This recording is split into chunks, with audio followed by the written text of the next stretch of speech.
If I throw this away right now, is there a good chance it'll end up in the ocean? Yes. Really? American trash is what's ending up in the ocean? Globally. Really? Okay, so there's pretty good studies on this that would say that in the Pacific Ocean trash, and plastic specifically, the vast majority of it, over 90%, comes from Asia, African countries. Is that not true? I think the numbers do tend to show that sort of increase on the part of the Asian countries, but that doesn't mean that we're not contributing to part of that as well. How much do we contribute? I don't have the answer at the top of my head. It's like less than 1%, isn't it? I don't know.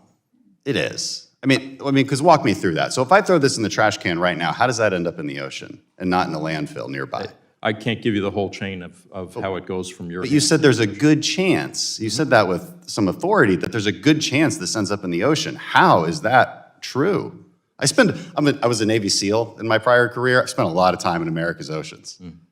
So how does this end up in the ocean so easily? Well, again, I can't give you the whole chain of events associated with how our trash gets in the ocean, but I can tell you that the data are there. You can look at what is in the ocean. The data is there. America is responsible for an incredibly small percent of any plastic in the ocean. Doesn't mean that's okay either. Look, we all want to diminish any kind of plastic waste in the ocean. So maybe let's talk about advanced recycling. You know, in my district, actually, there's a company called Huntsman that does amazing advanced recycling if they're allowed to.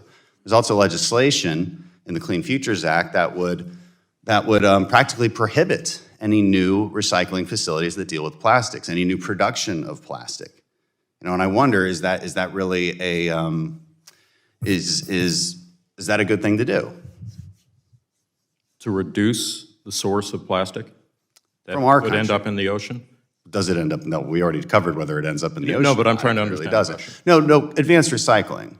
Because you might do one thing, right, and maybe it has good intentions. You want to have less plastic production in the United States, but it also has the second, third order consequence of reducing or making it impossible to engage in advanced recycling techniques.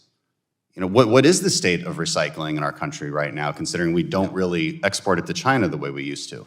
I can't answer that. I'm not an expert on recycling technology. Ms. Medina, maybe she looked like she wanted to answer. I can add just a little bit of light to this. The first thing is that we do still export a tremendous amount of our refuse, our waste. And it is true that only 5 or 6% of U.S. plastic is recycled today, and that's gone down in the last year. It's going in the wrong direction, which is why we're working so hard on a global agreement to combat plastic pollution everywhere, all over the world. And we need a global solution to this because it's not really different from climate. Plastic is everywhere. And if we can't stop having as much plastic in the system, we'll never get it out of the system. We need different materials, we need better recycling, and the agreement will take on the full life cycle of plastic. And we're standing shoulder to shoulder with the industry on this, not just the retailers, but also the makers of the very products that we're trying to figure out how to curb the pollution of. So I'm pretty optimistic. It's going to take a lot. We're going to need a lot of innovation. We're going to need more plants that do that recycling. We're going to need to create an economy where that recycled bottle has value. This one too. This one has more value, which is why it's a little less likely. I want to ask one more question. Your answer makes a lot of sense, and I appreciate you acknowledging that it's clearly a global problem that you have to deal with other countries on, especially the countries that are putting the vast majority of waste into the ocean. The next question was, it was mentioned earlier that you think sea levels will rise in the Gulf by 2 feet by 2050. The obvious next question is there anything we can actually do to stop that? Because that question indicates what the solutions might be. If we stopped all carbon emissions globally right now, would that change that rise in sea level? The answer to the last question is that if we went to net zero tomorrow, we would still have to deal with sea level rise, ocean acidification, all those factors. That's the flywheel effect, as we call it, and that we're seeing in climate change. It's going to happen.